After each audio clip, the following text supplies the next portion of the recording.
Hi everyone, it's Dr. Circus, and in this module we're going to be learning about diversity in customer service. So I'm going to go over some techniques, some hints for doing well in working with a diverse clientele, diverse customers. But I also want you to recognize that everything I'm saying is also applicable just to the professional workplace. So it can apply to customers or suppliers, clients, everyone. Let's take a look at it. So this says we want to appreciate diversity and differences. And appreciate is actually an economic term, and it means recognizing the full worth and the full value of something. And that's really what we're talking about when we say we want to appreciate the diversity and differences of others. First off, don't make any assumptions. So just because somebody is a woman doesn't mean that you know everything about all women, or that all women are the same, or all women want to be treated the same way, or all women should behave the same way. And we don't want to feel that way about someone based upon their race, their ethnicity, their religion, their place of origin, their status, disability wise, LGBTQ status. We don't want to make any kind of assumptions. People will surprise you.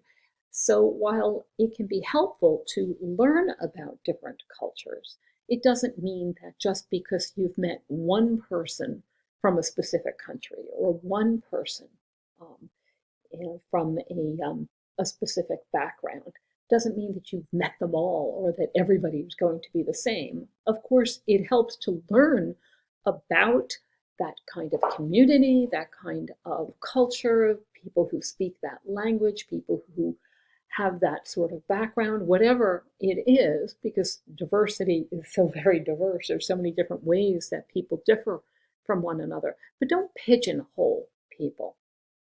Um, Expect that people will want to be treated differently. So some people are more formal than others, some are informal. I tend to be very formal. And so I know that I don't like it if I speak to somebody on the phone, a customer service representative, and they start referring to me by my first name. I find that a bit disrespectful. It's just who I am. I believe that before we really know each other, we we probably shouldn't be that casual. So maybe that's a bit old-fashioned, but there are people who might feel that way. So I am very, very happy when somebody says to me, "Is it okay if I call you by your first name or by your, or would you prefer to be called in another way?" By the way, I do usually say it's fine for people to call me by their first name once they ask, but I don't like when people go right there without even asking. Some people are more conversational and others are more direct. Again, I can be more direct very often when I'm um, engaging with a business. I want answers, and I want answers quickly, and I'm not really looking to make a lot of small talk with somebody. I have a very busy life, so sometimes somebody will start off with a pleasantry, saying something like, "And how is your day going?" And I'll respond and say, "It's going well. I hope yours is going well too." But after that, I don't want to get into much of a conversation. And sometimes it's off-putting if people want to be just chatty with me rather than focusing on the matter at hand. But of course, some people really want to engage. They want to feel that they are talking to a real human being. And there are also just some cultures that are a bit more direct than others. Again, doesn't mean everybody is. I'll tell you a quick story.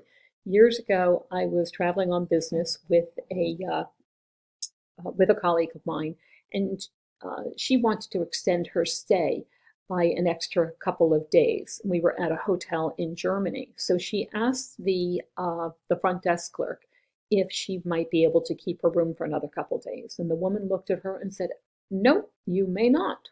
we are booked. And my friend said, but you haven't even looked to see if maybe there's another room available or anything. She said, nope, I don't need to. We are booked. And my friend said, but you didn't even look. She said, I don't need to. We are booked. You'll need to find another hotel. And as direct as that was, it did take my friend, my colleague, aback. She was surprised. She said, she whispered to me later, she said, she could have at least pretended to look like she was looking it up to see if there was another room. But I suppose that perhaps being direct is just something cultural, or maybe it was just specific to that person. Some people are more confrontational than others. Don't be offended. I mean, of course, it doesn't mean that you should accept rudeness or abuse from somebody, but some people are just more likely to say, this is exactly what I want, this is what I need, and you might need to handle that. Some people are loud, and again, it's just a difference. Some people can be quiet. When it comes to working with people in person, there are some cultures where the space difference between speakers is much closer than it may be in the US. In the US, we tend to give each other a fair amount of space. We don't get too close to people who we don't know, even when we're talking to them. And in some cultures, people are just more likely to speak to people very closely. I want to bring up this important point of always directing your conversation to the customer. If somebody comes in with a helper, an interpreter, maybe somebody speaks another language and they've brought a young person with them, a child, one of their, a teenager who's going to act as interpreter. Do not just speak to the interpreter. You're going to want to speak to the person. The interpreter can always jump in and explain it to them, and they can talk between the two of you, but you want to still be focusing your attention on your actual customer. I'll give you an example of how I've seen this played out in a negative way. My husband is disabled, and he doesn't always look, I'll say, like somebody who is a typical healthy person. And so if we're at a restaurant, there have been times when somebody will look at me and say, and what will he be having? Rather than asking him. And of course, my husband, he is fully capable of saying what he wants. And it's just that people see somebody who's disabled, and rather than speak directly to them, they speak to me. So keep that in mind. If somebody is not able to answer a question for themselves, somebody else who's with them will just jump in and start, acting as a go-between. But don't make the assumption that just because somebody is in a wheelchair or somebody appears to have some kind of disability, that they're not going to be able to answer questions for themselves. Use positive language. Okay, so of course we want to use those polite words that you were taught as a child. Please, thank you, you're welcome. When it's appropriate, smile. Yes, how can I help you? Okay, that's fine. When it's not appropriate, as in when somebody might be complaining about something, somebody's telling you about a very bad experience, so you don't want to be smiling then. At that point, you want to be showing empathy. So maybe nodding your head saying, oh, I understand. Oh, I'm sorry that that happened, or words to that effect. Stay positive. So you always have a choice in language, or most of the time you have a choice in language. So instead of saying no to someone, tell them what you can do. So here's an example, saying, I'm happy to help you with that. I'd be delighted. I'm glad I could help. It's been my pleasure. Here's an example of negative words. You can say, well, I can't help you with that. That's going to take a manager. Wait here and I'll go find one. So that's a negative interaction.